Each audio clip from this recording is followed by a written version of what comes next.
Herkese merhabalar. Bugün sizler için Philips All-in-One Cooker akıllı düdüklü tencere içerisinde nohut yemeği nasıl yapılır? Bununla ilgili bir video hazırladım. Sözü çok uzatmadan hemen bu tarifin detaylarına geçiyorum. Hepinize iyi seyirler dilerim. Tarifimde kullanmak üzere 2 su bardağı kadar nohutu öncesinde ıslattım ve ertesi günde bir taşım kaynatıp süzgece aldım ve sonrasında cihaz içerisinde pişirme işlemine geçebiliriz.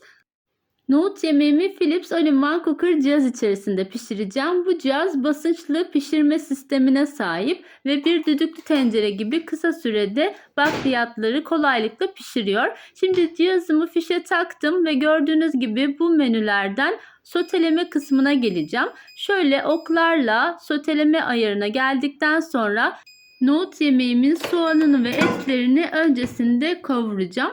10 dakikalık bir süre veriyor soteleme programında ve kapağı kesinlikle kapatmıyoruz. Kapağı açık bir şekilde soteleme yapacağız. Ben şimdi cihazın haznesinin içerisinde sıvı yağımı döktüm ve sıvı yağ güzelce kızdıktan sonra içerisine bir tane orta boy soğanımı doğradım yemeklik olarak, onu ilave ediyorum. Yemeklik doğramış olduğum soğanları karıştırarak yaklaşık 2 dakika boyunca kavuruyorum. Evet, cihaz içerisindeki soğanlar çok güzel bir şekilde kavruldu. Bu aşamada 100 gram kadar kuşbaşı etimi de ilave ediyorum. Soğanlarla birlikte kuşbaşı etleri de güzelce kavurma işlemine devam ediyorum. Yaklaşık 2 dakika kadar da kuşbaşı etlerini kavurduktan sonra şimdi de içerisine bir dolu yemek kaşığı salçayı ilave edeceğim. Ve salçayla birlikte de yine tüm malzemeleri 2 dakika boyunca güzelce kavuracağım. Philips All-in-One Cooker cihazın bildiğiniz üzere 35 tane ön ayarlı pişirme programı mevcut. Ama ben bugün nohut yemeğimi manuel ayarda pişireceğim. Üzerinde tanımlı olan programlarda pişirme yapmayacağım. Ve nohutumu da ben öncesinde ıslattım. Islatmadan da pişirenler var. Ama o şekilde gaz olacağını düşündüğüm için ben nohutumu ıslatarak yapıyorum. Şimdi nohutlarımı da haznenin içerisine ekledikten sonra güzelce bir karıştırıyorum ve bu aşamada içerisine baharatlarını ekliyorum. Kimyon, karabiber, pul biber, toz biber ve biraz da tuz ekledim. Sizler damak tadınıza göre baharatları çeşitlendirebilir ya da eksiltebilirsiniz. Şimdi baharatları ile birlikte de tüm malzemeleri güzelce karıştırıyorum ve 1-2 dakika kadar daha soteleme işlemine devam ediyorum. Bu arada tarifimde kullandığım tüm malzemelerin detaylı bilgisine videomun açıklama kısmından ulaşabilirsiniz. Şimdi de nohut yemeğimin içerisine suyunu ilave ediyorum. Ben soğuk su kullandım ve yaklaşık 500 mililitre kadar su kullandım. Size önerim fazla miktarda su koymayın. Pişirme işlemi esnasında içerisine eklediğiniz su yani aşırı derecede buharlaşıp yok olmuyor. Bu yüzden fazla miktarda su kullanmanızı önermiyorum. Şimdi suyunu da ekledikten sonra gördüğünüz gibi 1 dakika bir sürem kaldı ama artık şöyle geri tuşuna basarak bu programdan çıkıyorum ve manuel ayara getirerek nohut yemeğimi pişirme işlemine geçiyorum. Bu aşamada cihazımın kapağını kapattım. Gördüğünüz gibi burada en üst kısımdaki menüye basarak oklarla da aşağı inerek en altta manuel ayar kısmı var. Manuel ayara getirdim ve ok tuşuna basarak bu programı seçtim ve ardından süreyi seçiyorum. İlk aşamada 5 dakika olarak çıkıyor. Ben bu süreyi 15 dakika olarak ayarladım. 15 dakika ayarlayarak yine OK tuşuna basarak bunu da onayladıktan sonra son aşamada KPA'sı da yine 70 KPA olarak seçili geldi. Yine onu da onaylıyorum ve bu aşamada cihaz kapağı kapat diye uyarı verdi. Kapağını da kapattım ve artık çalışmaya başladı. Philips All-in-One Cooker'da bu şekilde program ayarlandıktan sonra cihaz direkt çalıştır moduna geçmiyor. Gördüğünüz gibi üst kısımda süresi aktif değil. İlk olarak içerisindeki basıncın yükselmesini bekliyor.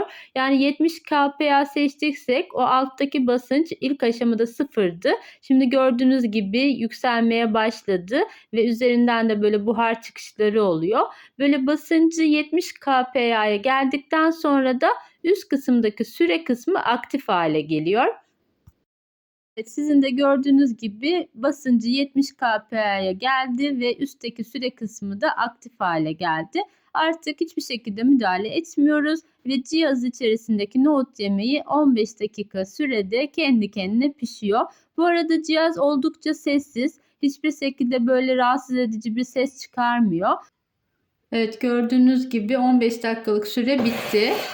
Şimdi cihaz ara ara bu şekilde üst kısımdan buharını çıkartacak ve buharını çıkartarak da şu içerideki basıncı yazan 66 şu anda kPa basıncı sıfırlayana kadar bu işlem devam edecek.